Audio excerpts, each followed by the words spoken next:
আপনারা ভালো আছেন সবাই? আওয়াজ আমি শুনবো না, মেহেরবানি করে।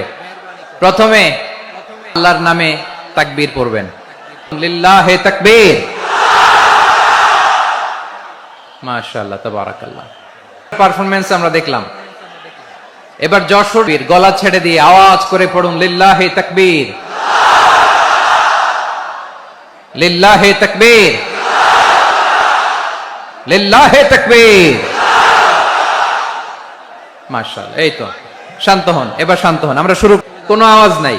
আমি কিছু জিজ্ঞেস করলে উত্তর দেওয়ার সময় গলা ফাটায় আওয়াজ করতে হবে, ঠিক কিনা? আজকে কথা বলতে চাই, টপিকটি অনেক গুরুত্বপূর্ণ।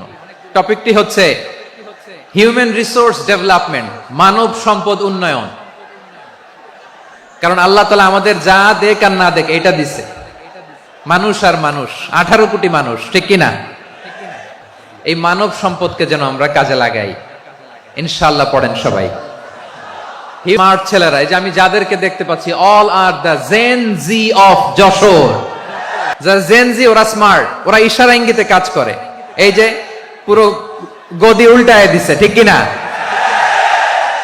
24-এর ছাত্র নাগরিক অভ্যুত্থান আমাদের দেখিয়ে দিচ্ছে কিভাবে চোখের ইশারায় গদি উল্টে দিতে হয়।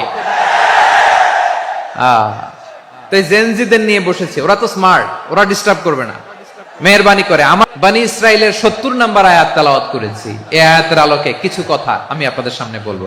আল্লাহ তাআলা ইরশাদ করছেন, ওয়ালাকাদ কাররামনা বনি আদম, আমি বনি আদমকে সম্মানিত করেছি, বনি আদমকে মর্যাদা দিয়েছি। ওয়া হামালনাহুম ফিল বাররি ওয়াল বাহর, বনি আদমকে জলে স্থলে, স্থলে এবং সমুদ্রে চলাচলের বাহন দিয়েছি।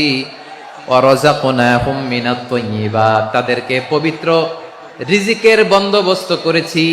ওয়া ফাদ্দালনাহুম আলা কাসীরিম মিম্মান খালাকনা তাফদীলা, আর আমি আল্লাহ যাদেরকে সৃষ্টি করেছি তাদের মধ্য থেকে বনি আদমকে আমি শ্রেষ্ঠ বানিয়েছি। আমরা শ্রেষ্ঠ, আমরা আশরাফুল মাখলুকাত। আমরা কি? এই যে আমি বনি আদমকে সম্মানিত করেছি, তাদেরকে আমি মর্যাদা দিয়েছি। তাদেরকে আমি যত মর্যাদা দিয়েছি, আমার কোন সৃষ্টিকে এত মর্যাদা দেই নাই। পড়েন সুবহানাল্লাহ। আদমের সব সন্তানের মর্যাদা আমি বাড়িয়েছি। আল্লাহ এখানে বলেননি ওয়ালাকাদ কাররামনাল মুমিনিন, আমি মুমিনের মর্যাদা বাড়িয়েছি, বলেছেন? আল্লাহ এখানে বলেন নাই ওয়ালাকাদ কাররামনাল মুসলিমিন, আমি মুসলিমের মর্যাদা বাড়িয়েছি। আল্লাহ বলেছেন ওয়ালাকাদ কাররামনা বনি আদম, আমি বনি আদমের সম্মান বাড়িয়েছি। হোক সে মুমিন কিংবা কাফের, মুসলিম কিংবা মুশরিক, আস্তিক কিংবা নাস্তিক, আরব কিংবা অনারব, যেই হোক না কেন, আদম সন্তান সবগুলার মর্যাদা বাড়ায় দিয়েছে কে? বিশ্বনবী সাল্লাল্লাহু আলাইহি ওয়াসাল্লাম ইহুদির লাশ দেখে দাঁড়িয়ে গেলেন। কার লাশ? ইহুদির লাশ দেখে দাঁড়ায় গেলেন। সাহাবারা বললেন, ইয়া রাসূলুল্লাহ, আপনি দাঁড়ালেন যে, এটা তো ইহুদির লাশ। বিশ্বনবী বললেন, আওয়ালাইসাত নাফসান, এটা কি মানুষ নয়? এটা হোক ইহুদি হোক খ্রিস্টান, এটা তো মানুষ। আমি মানুষ দেখে দাঁড়িয়েছি। আই স্যালিউট দ্য হিউম্যানিটি, আমি মানবতাকে সম্মান করেছি। পড়েন সুবহানাল্লাহ। তাহলে এই জমিনে মানুষের মর্যাদা বেশি, হোক আস্তিক হোক নাস্তিক, হোক মুমিন কিংবা কাফের। আদমের সন্তান হলে, মানুষ হলেই তার মর্যাদা বাড়িয়েছে কে? আমার কলিজার টুকরা যশোরের ভাইয়েরা, মানুষের মর্যাদা আল্লাহ এত বাড়িয়েছেন। মানুষ জীবিত থাকলেও যেমনি মর্যাদাবান, মরে গেলেও মর্যাদাবান। সুবহানাল্লাহ পড়েন। মানুষ মরে গেলে এই ডেড বডিটা কি হয়? পচে যায়, গলে যায়, মাটির সাথে মিশে যায়। তাই বলে আপনি ডেড বডির সাথে যাচ্ছে তাই করতে পারবেন না। পারবেন?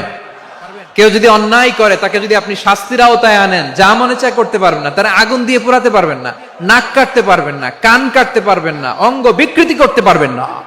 কারণ মানব জাতির মর্যাদা স্বয়ং দিয়েছে কে? ডেড বডি পচে যাবে, গলে যাবে। তারপর ইসলাম বলে, না, খবরদার, এই মরা লাশটারও একটা মর্যাদা আছে না নাই? ইসলাম বলে এই লাশটা গলে যাবে, পচে যাবে, কিন্তু এটার অমর্যাদা করো না।